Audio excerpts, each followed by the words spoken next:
இங்கே வந்திருக்கிற தாய்க்கிழவி டீம் எல்லாருக்கும், டிஸ்ட்ரிபியூட்டர்ஸ், எக்ஸிபிட்டர்ஸ், ஆர்டிஸ்டோட ஃபேமிலி எல்லாருக்கும் வணக்கம், நன்றி. தாய்க்கிழவி ஸ்கிரிப்ட் கேட்ட நாள்லேருந்து இது ரொம்ப ரொம்ப எக்ஸைட் பண்ண ஒரு படம். அது சில படங்கள் மட்டுமே எனக்கு அப்படி கதை கேட்ட நாள்லேருந்து பயத்தை யோசிக்காமல் இது எப்படி பண்ண போகிறோன்னு யோசிக்காமல் இது சூப்பராக இருக்க போகுதுன்னு தோணின ஒரு கதை இது. எனக்கு அப்படி வருத்தப்படாத வாலிபர் சங்கம் இருந்தது ஃபஸ்ட்டு கதை கேட்கும்போது. வருத்தப்படாத வாலிபர் சங்கம் கதை கேட்டோம்னு எனக்கு என்ன எக்ஸைட்மெண்ட் இருந்ததோ, இதை சீக்கிரம் படமாக்கணும், சீக்கிரம் பார்க்கணும், இது ஜனங்க ரசிக்கணும், சிரிக்கணும்னு நினச்சது தாய்க்கிழவி. அதுக்கப்புறம் எனக்கு அப்படி ஒரு கதை இருந்தது. அது நான் நினச்ச மாதிரி நடந்தது, ரொம்ப ரொம்ப மகிழ்ச்சி. பட் அதுக்கு காரணமான ஆர்டிஸ்ட், ஆக்டர்ஸ், டெக்னீஷியன்ஸ் எல்லாருக்கும் ரொம்ப ரொம்ப நன்றி. அவங்க எல்லாரும் நான் என்ன நினச்சனோ அதையே நினச்சி ஆசைப்பட்டு எதை பற்றி யோசிக்காமல் பண்ணி கொடுத்துருக்காங்க. ரைட் ஃப்ரம் ராதிகா மேம், அவங்களுக்கு அவ்வளோ அந்த நீ ப்ராப்ளம் அதெல்லாம் இருந்தது, அதை பற்றிலாம் கவலைப்படாமல் அதை இல்லை இது நல்லாயிருக்கும் அப்படின்னு பண்ணாங்க. அப்படி தான் இந்த படத்தில் நடித்த ஒவ்வொருத்தருமே பண்ணாங்க. இந்த படம் 100 days, இவ்வளோ கலெக்ஷன், அதுக்கப்புறம் ஓடிடியில் நிறைய ஹவர்ஸ் பார்த்துருக்குறாங்க. அது மாதிரி டிவியில் ஒரு பெரிய ரேட்டிங் வந்திருக்கு அப்படின்றது யுனானிமஸாக ஒரு ஜெனுவினான அட்டம்ப்ட்டுக்கு எல்லாரும் கொடுத்துருக்குற ஒரு ரிவார்டாக நான் பார்க்குறேன். அதுக்கு எல்லாருக்கும் மீண்டும் ஒருமுறை ரொம்ப ரொம்ப பெரிய நன்றி. இந்த கதையை ஃபஸ்ட்டு இதை கேட்டோன்னே நம்ம சேர்ந்து பண்ணலான்னு சொன்னது நான் சுதன்கிட்ட போய் இது இப்படி ஒரு கதை இருக்குது நீங்கள் கேளுங்கன்னொன்னே சுதன் சொன்னார் பண்ணலான்னு சொல்லிட்டு. ஸோ தேங்க்யூ சுதன், ரொம்ப சந்தோஷம் உங்களோட இதில் ஒர்க் பண்ணது. அண்ட் எல்லாருக்கும் தேங்க்ஸ். அண்ட் நான் சொல்லணும்னு நினச்சேன், ஆனால் சிவா முந்திக்கிட்டாரு. நான் இந்த மேடையில் அவரை தம்பின்னு சொல்லணும்னு நினச்சேன், ஆனால் அவருக்கு எப்படி தோணுச்சுன்னு தெரில, அவர் என்ன அண்ணன்னு சொல்லிட்டு போயிட்டார். மேபி நாங்கள் இப்போ ஒரு 20 நாள் ஷூட் பண்ணதில் அந்த பாண்டிங் வந்துருச்சுன்னு நினைக்கிறேன். சிவா ஆடியோ லான்ச்சில் சொன்னார், இந்த மாதிரி ஒரு மூடை விதை நெல் கொடுத்துருக்காரு, நான் பெரிய விளைச்சல் காட்டுவேன்னு சொன்னார்.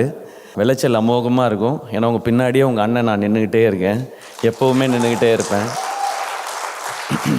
இங்கே நான் ஸ்பாட்டில் பார்க்குறேன், ஏன் தாய்க்கிழவி இவ்வளவு சிறப்பாக வந்தது, ஏன் இவ்வளோ பெரிய ஹிட் ஆச்சுங்கிறத நான் ஸ்பாட்டில் இப்போ பார்க்குறேன். இந்த 20 நாளும் நானும் சிவாவும் ஸ்பாட்டில் அதிகம் பேசிக்கிட்டதே கிடையாது.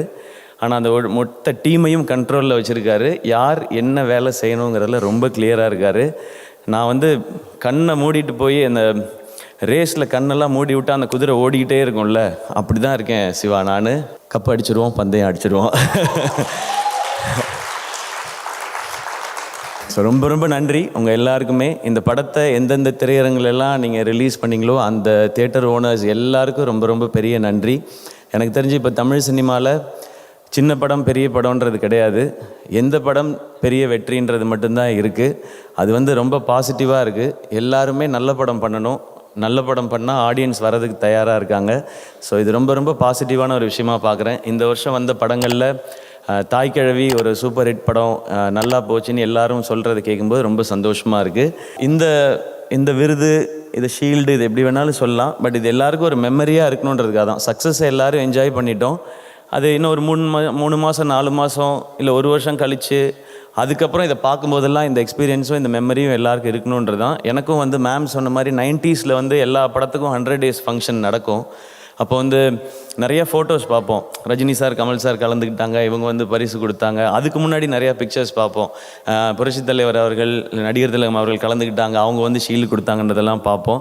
இப்போ அது ரொம்ப கம்மியாயிடுச்சு. ஏன்னா இன்றைக்கி 3 வாரம் ஓடிச்சுன்னா தேட்டரில் டன், மேக்ஸிமம் கலெக்ஷன் பார்த்துறோம். அதுக்கப்புறம் ஓடிடி சினிமான்னு டக்குன்னு அடுத்த படம் வந்துடுதுன்னு போய்ட்றோம்.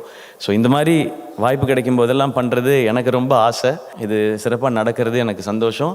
மீண்டும் ஒரு முறை இந்த படத்தில் வேலை பார்த்த அத்தனை பேருக்கும், ஆர்டிஸ்ட், டெக்னீஷியன்ஸ் எல்லாருக்கும், டிஸ்ட்ரிபியூட்டர்ஸ், எக்ஸிபிட்டர்ஸ் அண்ட் இதோட ப்ரமோஷன்ஸ் எல்லாத்துலேயும் ஒர்க் பண்ணவங்க, ஃபேஷன் ஸ்டுடியோஸ் டீமில் இருக்கிறவங்க, எஸ்கே ப்ரொடக்ஷன்ஸ் டீமில் இருக்கிறவங்க எல்லாருக்கும் நன்றி.